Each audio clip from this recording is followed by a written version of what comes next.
Tonight we celebrate the new Tomorrowland at Walt Disney World in Florida with a television special that's out of this world. Hello, I'm Michael Eisner, head of the Walt Disney Company. In a top-secret military installation somewhere in the United States, there are those who believe that the government is hiding the remains of an alien spacecraft that mysteriously crashed to Earth. With more and more scientific evidence of alien encounters and UFO sightings, the idea of creatures from another planet might not be as far-fetched as we once thought. In fact, one of you out there could have the next alien encounter. Enjoy tonight's special. I'm going to walk over and see if I can sneak a peek. Maybe not. Alien Encounters from New Tomorrowland is brought to you by Bounty. Outstanding absorbency and durability make Bounty the quilted quicker picker-upper. Scientific verification of extraterrestrial life forms routinely arriving on Earth. Top secret reports from ongoing military investigations. Compelling home videos of alien craft captured within the last few months. World figures who have gone public with their own extraterrestrial experiences. The shocking history of government misinformation programs designed to prevent widespread panic. And personal accounts of those who have been abducted and studied against their will. It's happened to me, it's happened to my sister, and I believe my mother. My son looks me straight in the eyes, and he says, "They took blood out of you, Mama." They don't ask permission, they take you. But it's such an incredible secret, nobody wants to believe it. There is valuable scientific data that would prove once and for all that planet Earth is being visited by highly evolved intelligence that is not from this world. Wait a minute. I've had enough. Stop it. From beyond the boundaries of our perceptions, intelligent beings are beckoning mankind to join the galactic community. It's an invitation which is both wondrous and terrifying. This is the nature of alien encounters. Mankind has the unique ability to ignore the obvious, especially when the facts reveal a disturbing truth. We once believed the sun revolved around the earth. When Galileo demonstrated the reverse is true in 1634, he was charged with heresy and placed under house arrest for the last 8 years of his life. The charges were later dropped, 342 years later. Now, as we approach a new millennium, mankind is in the midst of the most profound event in history, actual contact with intelligent life from other planets. For nearly 50 years, officials have been documenting routine alien encounters here on Earth. And thousands of people have seen or experienced this alien presence. Yet many others still refuse to acknowledge the obvious evidence all around them. What is it like to be confronted by a creature whose intelligence and skill is far beyond the comprehension of mankind? Would it be enlightening? Would it be an exercise in terror? Or perhaps both? Here in the new Tomorrowland at the Walt Disney World Resort near Orlando, Florida, these concepts are brought to life as guests experience their own alien encounter, a sensory thriller from Disney and George Lucas. We'll give you a sneak preview later in the show. But first, we must prepare you for the future with some shocking insights from the recent past. Alien ships seem to arrive in waves. And if the last few years are any indication, planet Earth is experiencing a tsunami of sightings.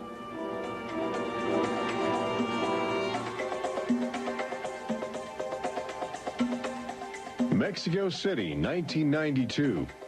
If you were arriving from outer space, this would be your first stop. It's the world's largest metropolitan area, easy to spot from a distance. Saucers arriving here have an affinity for military helicopters. This one was caught stalking a squadron during a national holiday celebration. Dozens of people videotaped the craft. Millions more just stared in disbelief as it covered 200 square miles of territory in a matter of minutes. Canada, 1991. In a residential area just outside Ottawa, this alien ship was photographed landing in what appears to be a prearranged site.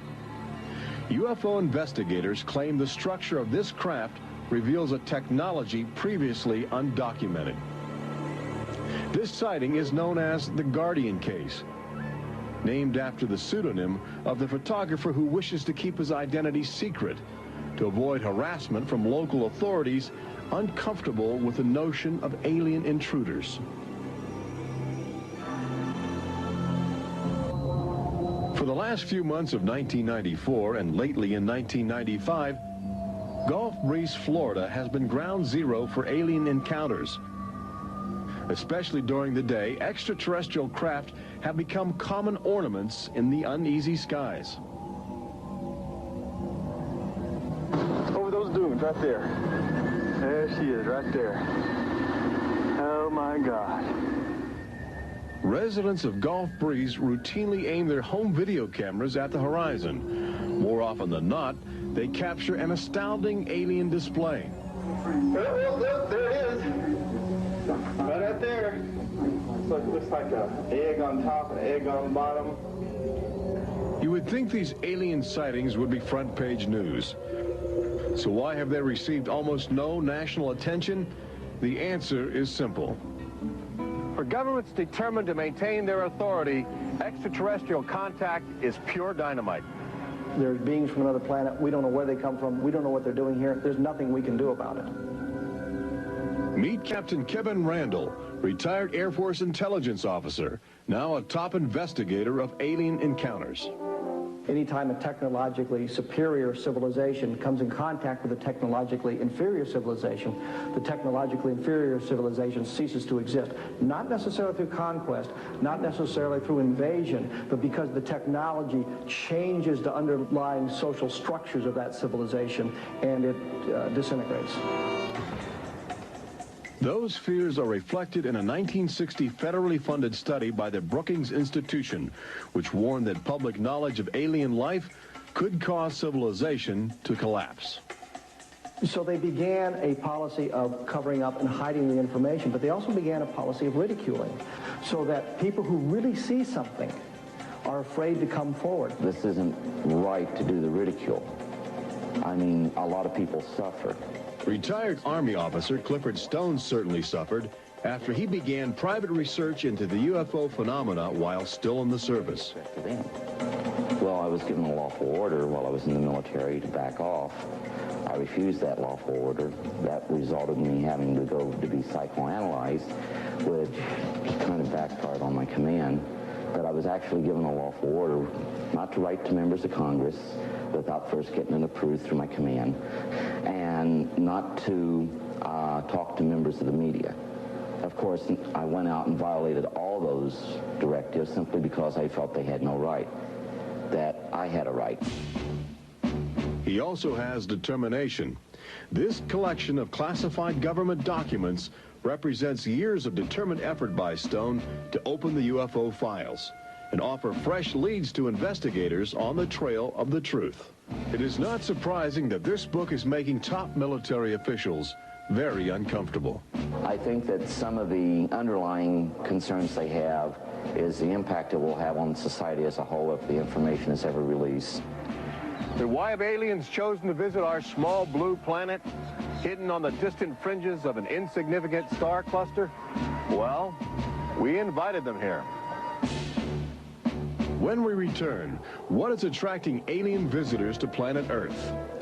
Extraterrestrials take aim on America's military. A crashed saucer becomes a top-secret bombshell. The nation's capital becomes a cosmic crossroads. And later, how Disney Imagineers have designed a way to prepare humans for their inevitable alien encounter.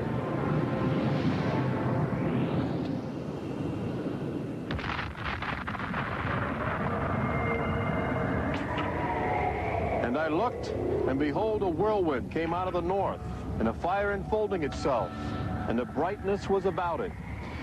Also out of the midst thereof came the likeness of 4 living creatures. And when the living creatures went, the wheels went by them. And when the living creatures were lifted up from the earth, the wheels were lifted up. For the spirit of the living creature was in the wheels. Ezekiel chapter 1. There have been reports of alien encounters throughout recorded history, often buried in the obscure poetry of mystics. But since the end of World War II, alien encounters have adopted a darker, more menacing demeanor. No longer just spirited lights dancing in the sky, UFOs turn more brazen, announcing themselves with surprising ferocity. Most alien activity on Earth in this century seems to have been sparked by the single most profound technological achievement in human history.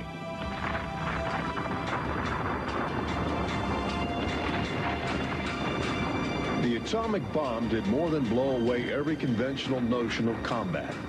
It also saddled mankind with the awesome responsibility of life and death for the entire planet. But what the world didn't know in 1945 was that the atomic bomb's brilliant burst of energy would also be mankind's cosmic calling card, announcing to the universe that a technological society had evolved on a small blue planet in the backwaters of the stars. So as the world celebrated the war's end in 1945, aliens who heard man's atomic trumpet were already charting their course towards Earth, responding to our open invitation. As early as 1947, the large alien ships began to arrive, navigated by living creatures. Their advanced physics allowed them to traverse the galaxy and pierce Earth's atmosphere with amazing speed. The U.S. military immediately went on the alert against the unknown menace. Sightings were perceived as threats to the security of an America still reeling from the edgy consciousness of war. And the sightings were taking place all across the country. I glanced up and there were 3 flying saucers in a V with what appeared to be a dome on the top with, I can't be sure, but I believe I saw the sun glinting off of windows or observation portholes of sort. I think it was from outer space, but friendly. Army fighter planes are on patrol for flying saucers. Cameras installed to photograph them. Portland, Oregon, the area from which came the first weird reports. This flying saucer patrol shows how the Air Forces, while not putting too much stock in the mysterious things in the sky, are investigating. The control tower is in touch and on the watch. So are a whole lot of people these days. They're seeing flying saucers everywhere. Flocks of fantastic discs flying through the air. But the military finally had to admit that something was happening that they didn't understand, offering their first and only public statement on the UFO phenomenon. The recent sightings are in no way connected with any secret development by any agency of the United States. They weren't always called flying saucers. Some reports claim they resembled other household objects. The public was fascinated and anxious to make contact. But our official response remained aggressive, sometimes sparking deadly games of high-speed, high-altitude cat and mouse. National Guard Captain Thomas Mantell played that game, and he quickly became a grisly statistic. His last words, as Mantell soared at an altitude of 20,000 feet, are a chilling commentary on the power of the alien ships. I'm closing in to take a look. It looks metallic and of tremendous size. It's going up now as fast as I am. That's 360 miles per hour. I'm going after it. Moments later, Captain Mantell's mission had ended. Occasionally, the tables were turned. More than one alien craft crashed and was recovered for secret U.S. military research. The most famous case took place in July of 1947, just outside the community of Roswell, New Mexico. Famous because local officials openly admitted they had retrieved an alien ship before their commanders instructed them to keep the story confidential. What you can't explain, they reasoned, you must deny. July of 1947, the Army Air Forces at Roswell announced we had captured a flying saucer. You can say our government announced in July of 1947 they had a flying saucer. 3 hours later, they announced, no, it's merely a weather balloon. The officers at Roswell made a mistake. But our government has come forward and said, yes, we had a flying saucer. Then they took it back. Any one of your viewers can go back to the newspapers on July 8th, July 9th of 1947, and just front page headline after headline that the government had captured a flying saucer. Don Schmidt from the Center for UFO Studies in Chicago is convinced that the Roswell case is the linchpin in America's ongoing alien cover-up. We have over 550 witnesses. They were there. They handled the debris. They saw the craft. They saw the bodies. They handled the crew members of that craft. And invariably, they all say, this was not from this earth. This is the actual site where the Roswell saucer was discovered, along with the bodies of 3 extraterrestrial missionaries who didn't survive the collision. The debris and the dead were impounded and taken away for top-secret study, while a classified investigative committee called the Majestic 12 was organized by President Truman. And a government cover-up was initiated with a calculated disinformation campaign. The military, I know for a fact, has established what's called disinformation programs, officially sanctioned deception programs.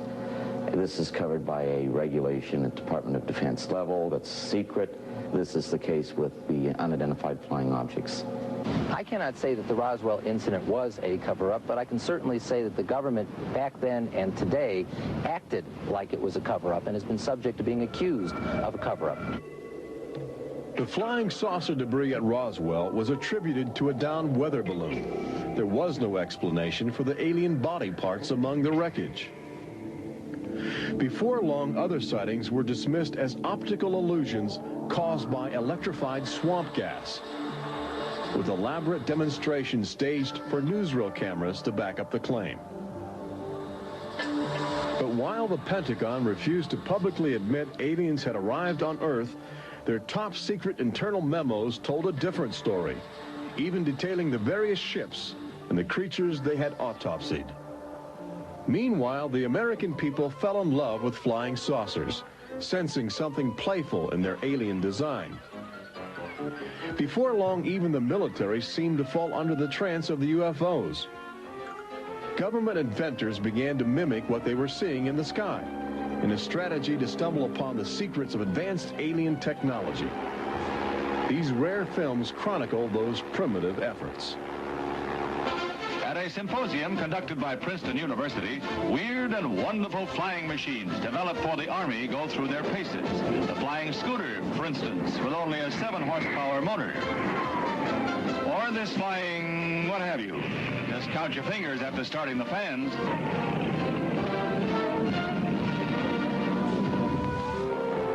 The naive attempts to copy the saucers began to look foolish, especially in July of 1952, when real alien ships were routinely buzzing over Washington, D.C., leading fighter pilots on frustrated chases lasting as long as 6 hours. It was the first time since the War of 1812 that our nation's capital had been successfully invaded by a foreign power. By the early 1960s, UFOs were having a chilling effect on our defense operations. Their tremendous speed often caused them to be misidentified as incoming intercontinental ballistic missiles, putting American air bases on red alert. there needed to be some way for the U.S. and the Soviets to distinguish between nuclear attack and alien visitors. The weapon is installed in the Pentagon, but it's a weapon of peace. This is the teletype that will operate at the U.S. end of an open line to Moscow. This link, it is hoped, will help avoid misunderstandings that could possibly trigger a catastrophe. Now, a president could be in touch with the Russian premier in a matter of seconds. The hotline between Moscow and Washington was set up so they could go ahead and make last-minute pleas that we're not attacking you and you're not attacking us. The purpose for this was to ensure that a nuclear war would not be touched off by a UFO appearing on the scopes and being mistaken for enemy aircraft. The hotline eased some international tensions, but it didn't halt the interaction between the military and the aliens, which continues to this day. November of 1975, essentially every SAC base in the United States was visited by UFOs. We have reason to believe that the UFOs went ahead and had some effect on changing the codes within the missiles, within the launch control facility, to change where the missiles would hit. 1976, September, Iran. 2 F-4s tried to intercept a UFO and shoot upon the UFO. The weapon systems of the planes go dead. The communication systems go dead. These are just 2 examples of cases which sound like they came out of science fiction, but in reality, they're from government documentation. Documents released by the State Department. 3 main engines up and burning. September 1991. Space Shuttle Mission 48. Commander Clayton and his crew point their cameras at the planet's horizon for a live broadcast to Earth.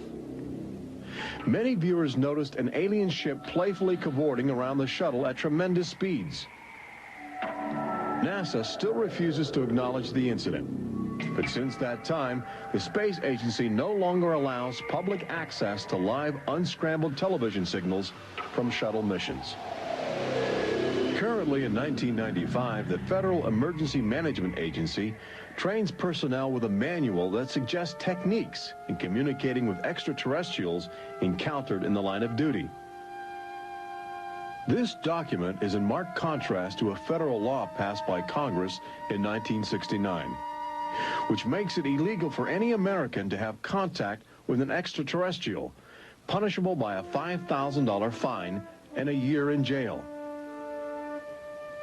Ironically, both documents were composed by a government which refuses to publicly admit that there is intelligent life on other planets. Indications are that government, military, and scientific leaders will soon release nearly a half-century of official documentation of ongoing alien encounters on Earth. Perhaps they feel it would be too embarrassing not to reveal the truth before the truth reveals itself. But these FBI files acquired through the Freedom of Information Act outline nearly 50 years of UFO reports investigated by federal agents all across America. Overwhelming evidence that something sinister is at work. But look carefully. The torn pages, the ragged copies, the large areas blacked out in an effort to keep secrets locked away. If we are keeping information, which I am certain we are, from the American public on unidentified flying objects, then we're wrong. Government has an obligation to the people to tell the truth. No matter what that truth might be, the people have a right to know that planet Earth is being visited by a highly evolved intelligence that is not from this world.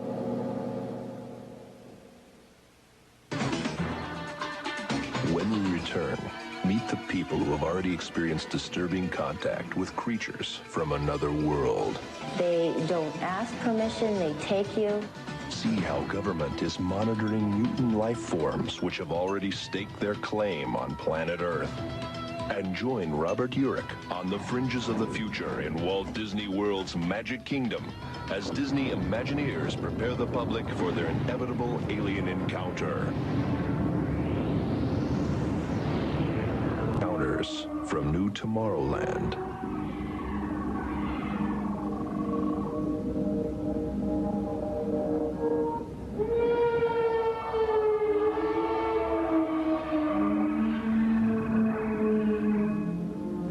fact is, everyone encounters alien life forms each day. We've just become accustomed to ignoring the evidence. We expect the first visitors from outer space to arrive in flying saucers. But there are new scientific suggestions that the microbiotic organisms, which routinely invade human bodies in the form of viral disease, may have extraterrestrial connections. These minute alien life forms may very well be the advanced invasion force, leading the way to test Earth's environment for more complex and determined creatures.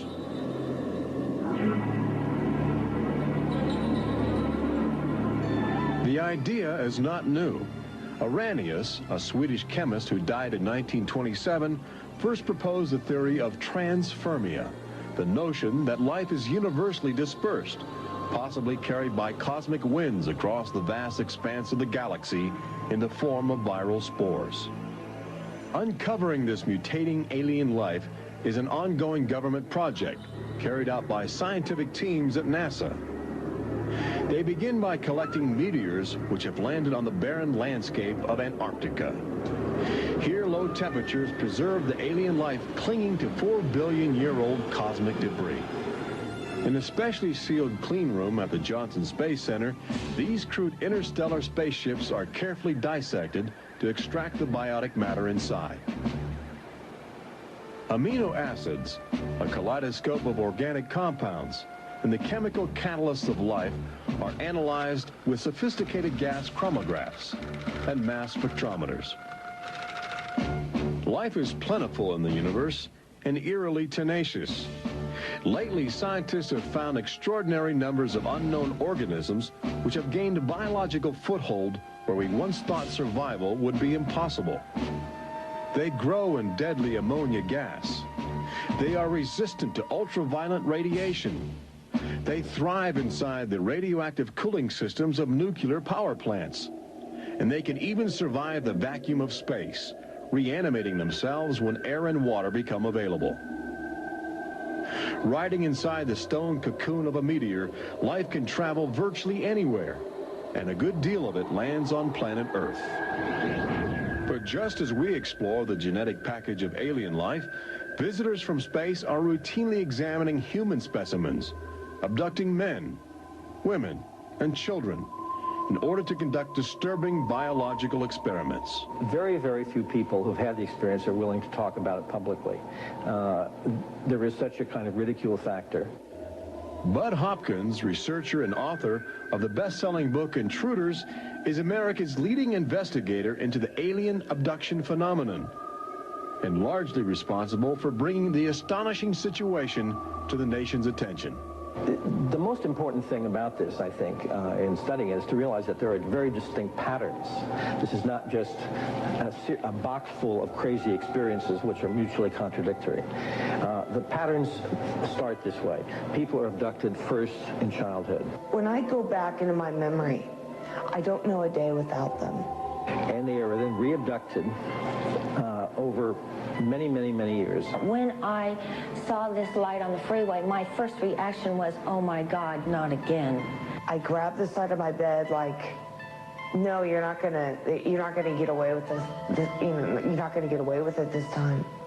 Then I feel lifted off of the bed, and the next thing that I remember is being on a table or a bench and these beings surrounding me.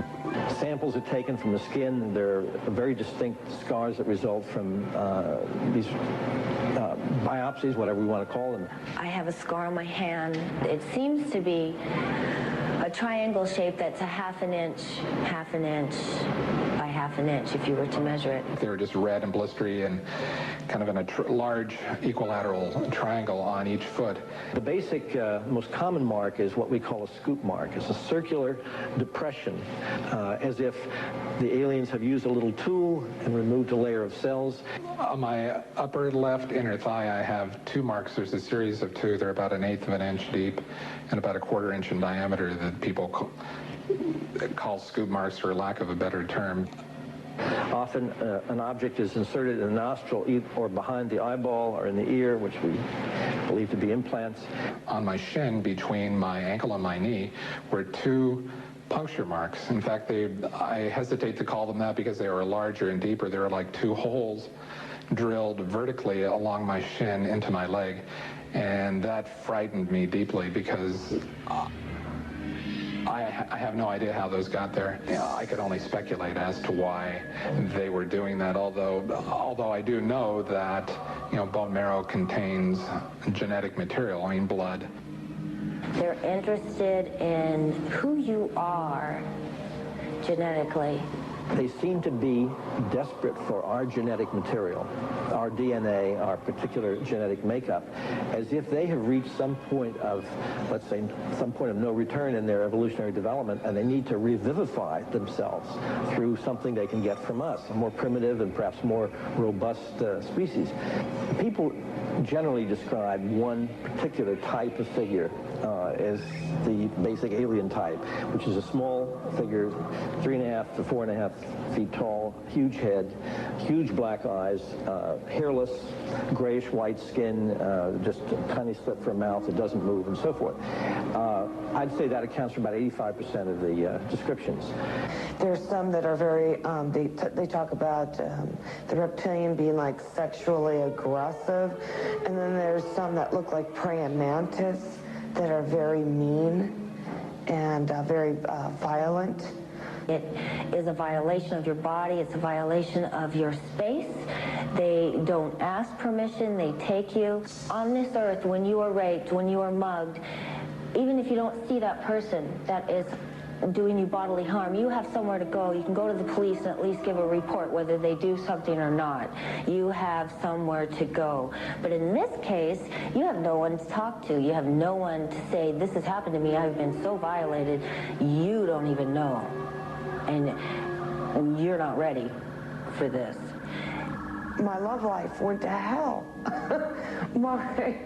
My schooling went to hell. Everything went to hell. And it's terrifying, it's not fun, it ruins your life because you have nowhere to go. Twinkle, twinkle, little star, how I wonder what you are. Up above the world so high like a diamond in the sky. Makes me want to cry.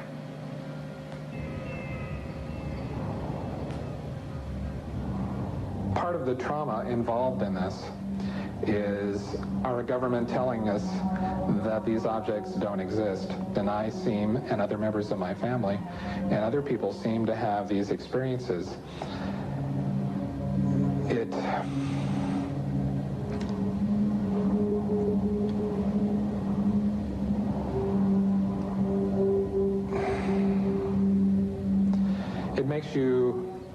makes you doubt your sanity. The range of people who have had abductions around the world, because it is a global phenomenon, is just, it's a total range. I've worked with people who are of Oriental backgrounds, African-American background, Hispanics. I've worked with one NASA scientist, a research scientist, who is an abductee, a police lieutenant from the South, doctors, lawyers. I mean, I've had, incidentally, 7 psychiatrists come to me because of their own personal abduction experiences. The phenomenon affects people from all walks of life. And it has a dramatic effect on families. Debbie and Terry know firsthand. Both are ongoing abductees with deep concerns about the chilling connections between aliens and their children. I thought this was mental illness. Then my son started speaking about little airmen coming into his room and taking us up, and there was even one point where he said, "They took blood out of you, Mama." He wanted guarding all the time. He wouldn't go to bed at night unless I slept with him. He was angry. And the other thing is he started setting traps. One night my husband came home from work and there's these little colored stones all over the garage. And Dale, my husband, said, "What is this for?" And he says, "Well, this is when the airmen come, they slip and fall on their butts." The interesting thing about children is a sort of innocence about their perceptions. I will present these cards of different heads, and there's Santa Claus, Batman, policeman, a clown, Ninja Turtle, an alien. what we do is to see how the child responds when we get to the alien face. And it can be extremely moving, because I've seen children just collapse when they see the drawing of the alien, crying, hugging their fathers or their mothers in terror. Well, she was 4 years old, and she was past bedwetting and all of that behavior. She was beyond that, and she'd never wet her bed. And when we moved to Banning, she started having nightmares every night and wetting her bed. And a couple of weeks ago, she had a bunch of scratches on her face, and she didn't have them when she went to bed. I said, what happened? And it was funny. The only thing I could get out of her was that she asked me, do aliens hurt you? And I went, what? And a woman told me, for instance, that her little girl, when she was first able to talk, would tell her about these nightmares of what she called the bugs coming in the room. And they were big bugs with big eyes. And again, there were some physical marks, all the surrounding evidence suggesting abductions. At one point, the mother, a few years later, was getting out of the car with her daughter at a shopping mall, and the Goodyear blimp was coming over. And the little child said, Mommy, look, don't you remember when you and I were up in that thing with the bugs? The last time I had a session, in that session I actually saw Lexi being escorted by two small grays. And it was very upsetting to me. I could not handle the fact that my daughter was being subjected to something that I had no control over. And when I think you have no control over something, that you're so helpless, it's like your child's Crazy. drowning or something, and you can't save them. I feel like I'm going to go crazy because there isn't anything I could do for my son. I know. One of the most interesting things, too, from a child's point of view, has to do with the fact that communication is telepathic. One little boy drew on some drawings he'd made for me of the aliens. He put on the side of the head, each alien head, a gigantic ear, just one. And his mother said, what's that? And he said, well, Mommy, I know they don't have ears, but I put that there because, you know, they can hear everything you're thinking. When we return, Robert Urich takes you to the new Tomorrowland in Walt Disney World's Magic Kingdom, where Disney Imagineers are creating extra terrestrial excitement, preparing the public for cosmic contact with a virtual alien encounter.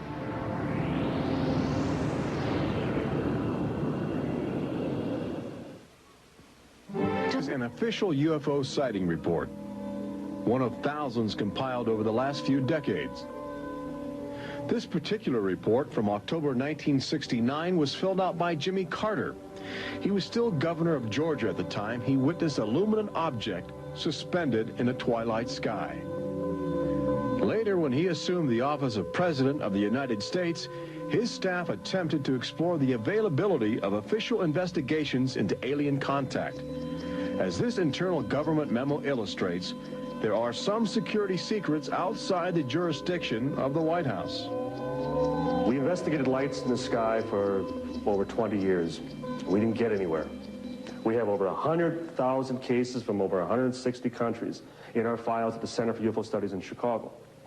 When you actually take the time to look at the official record, look at the classified, disclosed documents on the phenomena, and I'll guarantee you'll walk away saying, why weren't we told about this? And why were we told something else altogether? We've all been indoctrinated to have this knee-jerk response just to that term, UFO. We have to ask ourselves, who started it? And isn't it about time we go out and find out for ourselves? Every year, NASA routinely propels about 24 astronauts into a low Earth orbit aboard the space shuttle, a loud, lumbering, somewhat primitive rocket ship.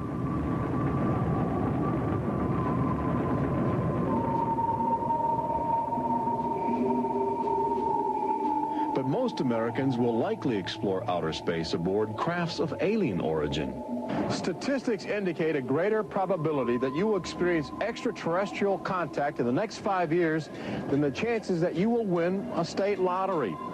But how do you prepare for such an extraordinary event? Here in the new Tomorrowland at Disney World, scientists and Disney engineers have brought to life a possible scenario that helps acclimate the public to their inevitable alien encounter. Welcome to the new Tomorrowland Convention Center in the Magic Kingdom, where humans can enjoy their first taste of the future, as well as advanced extraterrestrial technology, and begin to understand the disturbing facets of alien intelligence. Access Technologies, an interplanetary manufacturing and marketing conglomerate, is one of the first alien firms to take advantage of this showcase facility in new Tomorrowland, introducing humans to technology which promises to seize the future. Today, guests are exploring the concept of teleportation, the ability to transmit solid matter or living creatures across the endless void of space. Inside this chamber, at the extraterrestrial alien encounter attraction, cosmic representatives will demonstrate the secrets of a brave new world. Utilizing the ominous device, two very different life forms will make contact via the teleportation process. Unfortunately, high technology can backfire if operated by careless hands. As the seat restraints lock into place and the power generators are activated by anxious extraterrestrials, these happy humans are about to discover a disturbing truth. When science fiction becomes science fact, the results could be terrifying.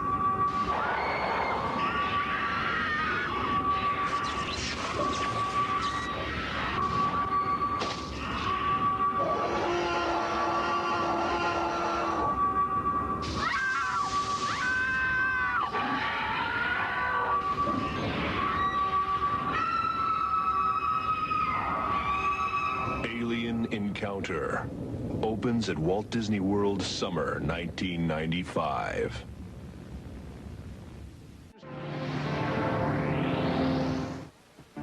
Planet Earth has always been a laboratory for alien life forms which can drop in from space or slowly mutate into bizarre, fleshy organisms at our feet.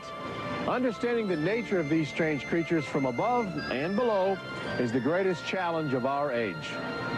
We now know that our future, indeed the future of Earth itself, rests in the balance of the solid and the ethereal, of common sense and the irrational, and our relationship with alien life as grotesque as a fungus or as glorious as the heavens.